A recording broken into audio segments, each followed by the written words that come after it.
Imagine a world where time isn't a straight line, but a circle.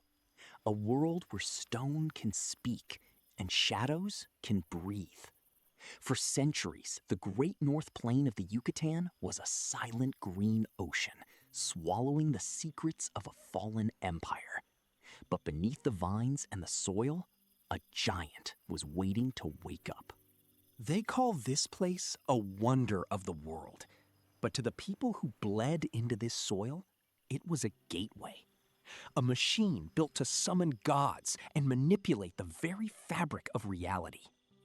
I'm Red, and today we are peeling back the layers of a 1,500-year-old mystery. From the hidden lakes beneath the earth to the echoes of children lost to time. This is the true story of the water sorcerers. Our story begins in the 5th century. A group of migrants known as the Itza wandered into this dry, brutal landscape. Any other tribe would have kept moving. There are no lakes here, no springs. But the Itza were different.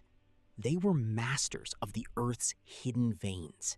The Yucatan is a massive shelf of limestone. It's porous, like a giant sponge. When the tropical rains hit, the water doesn't sit on the surface. It vanishes into the ground, carving out a secret world of sapphire blue rivers and cathedral-like caverns. These are the cenotes. The Itza understood that in this land, water wasn't just life, it was power.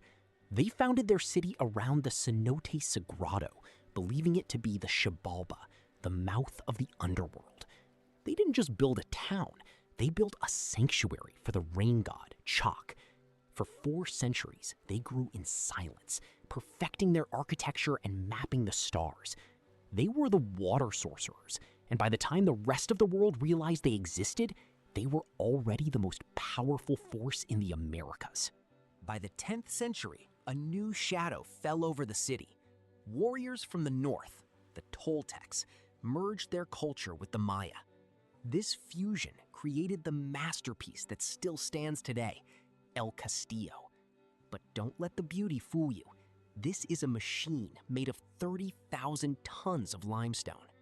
Let's look closer at the geometry. If you stand at the base of the pyramid on the spring equinox, you see the magic happen. 7 triangles of light and shadow form on the side of the staircase, connecting with the massive stone serpent head at the bottom.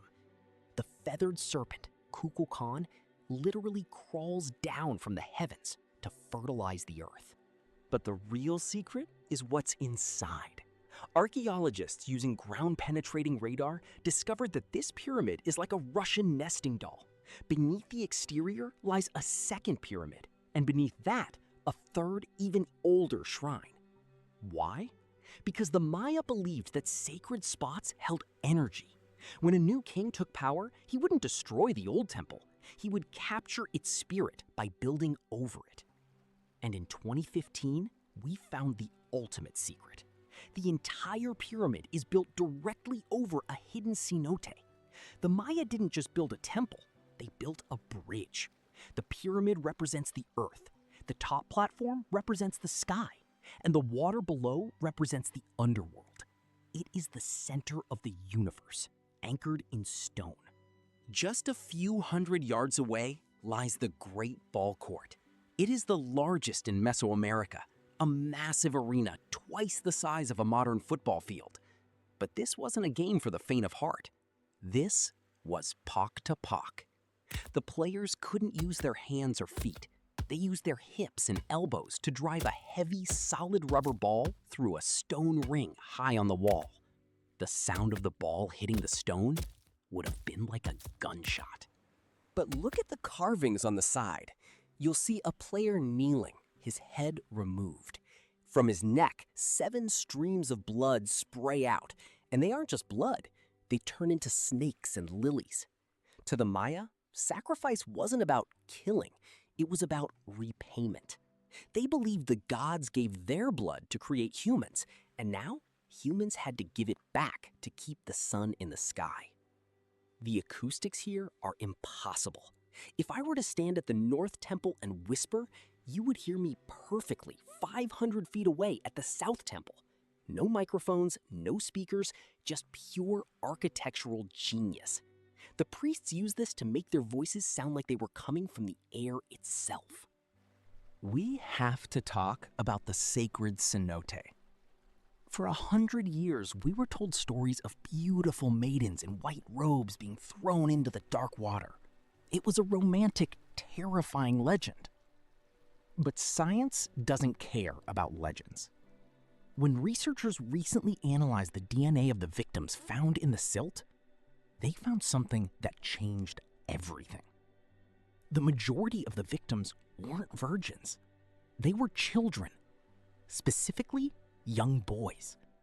And many of them were brothers, even identical twins.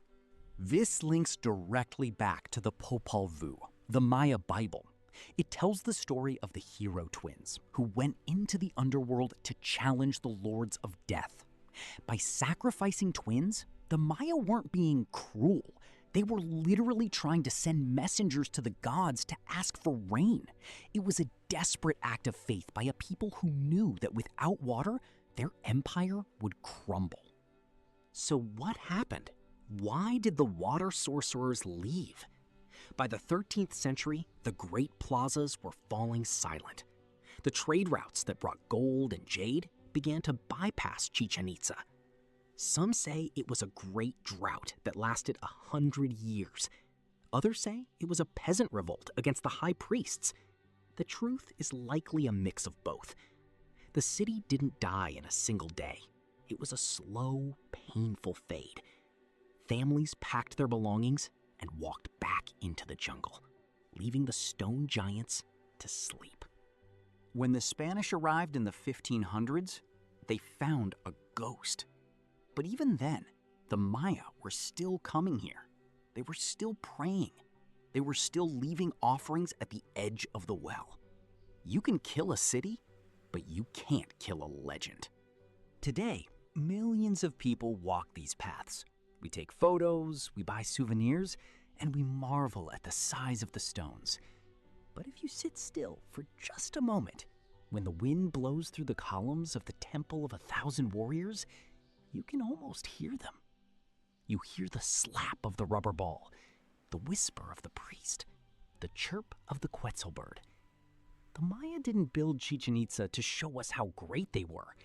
They built it to show us how we are all connected to the water below, the earth we walk on, and the stars that guide us home. I'm Red. Chichen Itza is still speaking. The question is, are we finally ready to listen? If you felt the weight of history today, join me for the next journey. Subscribe, and let's keep uncovering the secrets of the world together. Until next time.